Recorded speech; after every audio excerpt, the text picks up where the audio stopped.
Good for him. If that apology is true and legitimate. If it's, I'm not even going to say if it's not. No, if he's legitimately, truly apologizing, then good for him. And that's probably the first step he needs to take, no matter what walk of life he goes into, to becoming his, true self.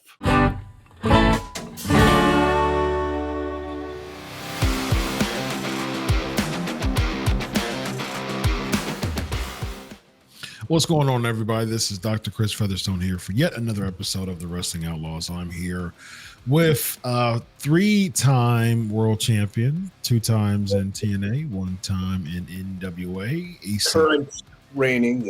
Current reigning and defending.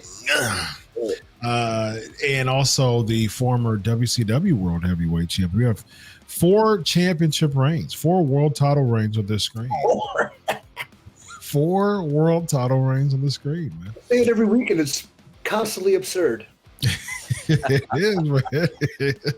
And it will never, ever go away. This is in the record books forever, as the Sandlot would say.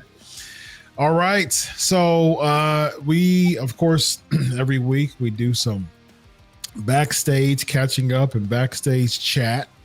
And so we actually watched our first subject for today, an apology video from the Velveteen Dream, former NXT North American champion, one of the hottest things going in NXT for a while. I mean, just like red hot momentum going for a while. And then, all of a sudden he gets involved in some scandals and then, just downward spiral from there. And just last year, he got arrested and was on TMZ and a whole bunch of unfortunate jazz there. And also, one part of last year, too, there was for about a couple of months, there were one of the buzzing topics of professional wrestling was the beef between EC3 and the Velveteen Dream, based on just some commentary that EC3 had, and it caused drew the ire of the Velveteen Dream, which caused him to have a video in response to EC3's comments. And now, this year, this is a new year, and he's making he's extending a bunch of olive branches out right now. EC3, he didn't mention you by name. I imagine that you're one of the people that he would want to extend an olive branch out as well. Your thoughts on that, man?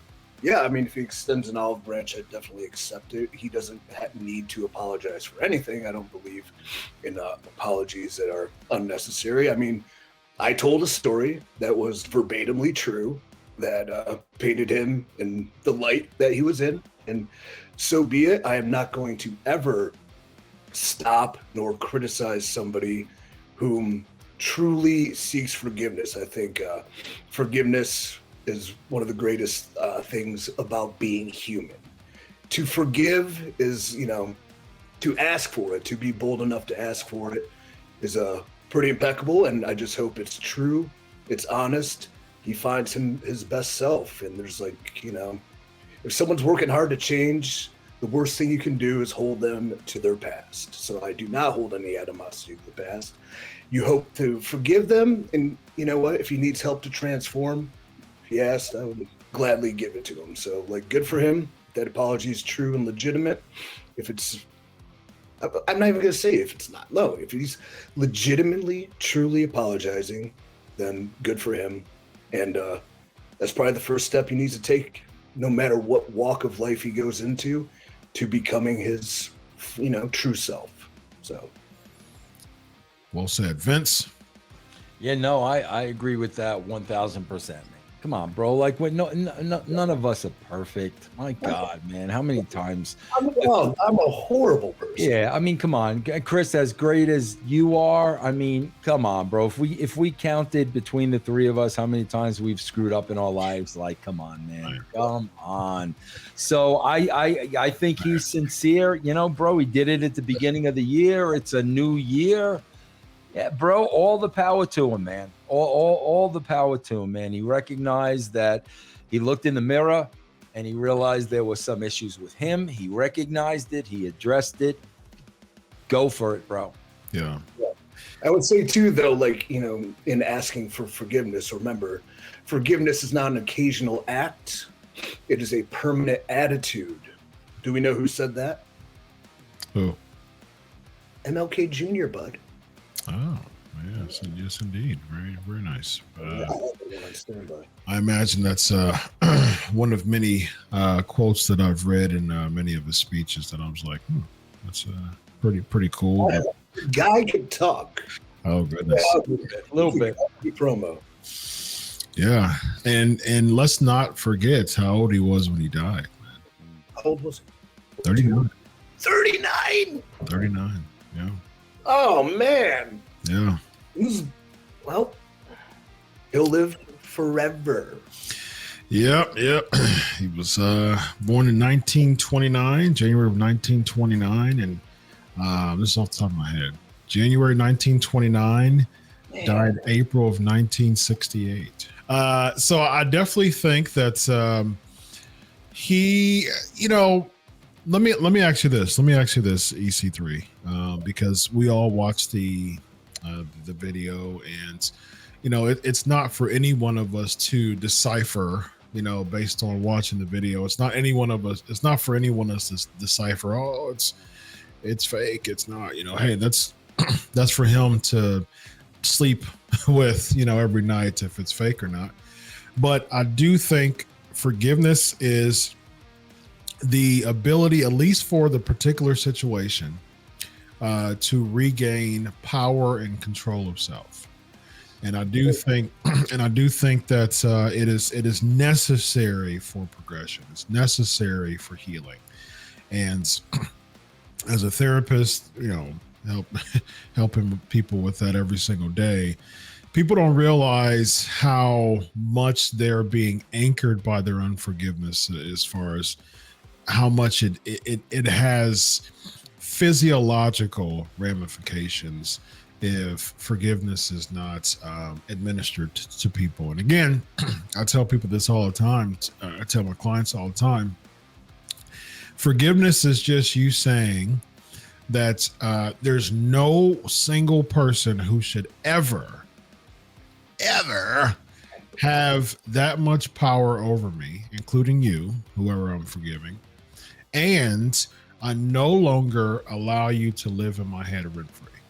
So I think that those are very important components of forgiveness. Look, here's the thing. And forgiveness isn't based on someone else being perfect, or forgiveness isn't even based on someone potentially not doing it again. It's not about that. It's about you being healed despite their imperfections. And so I do think with this and Velveteen Dream, I'm pulling for him and I'm rooting for him.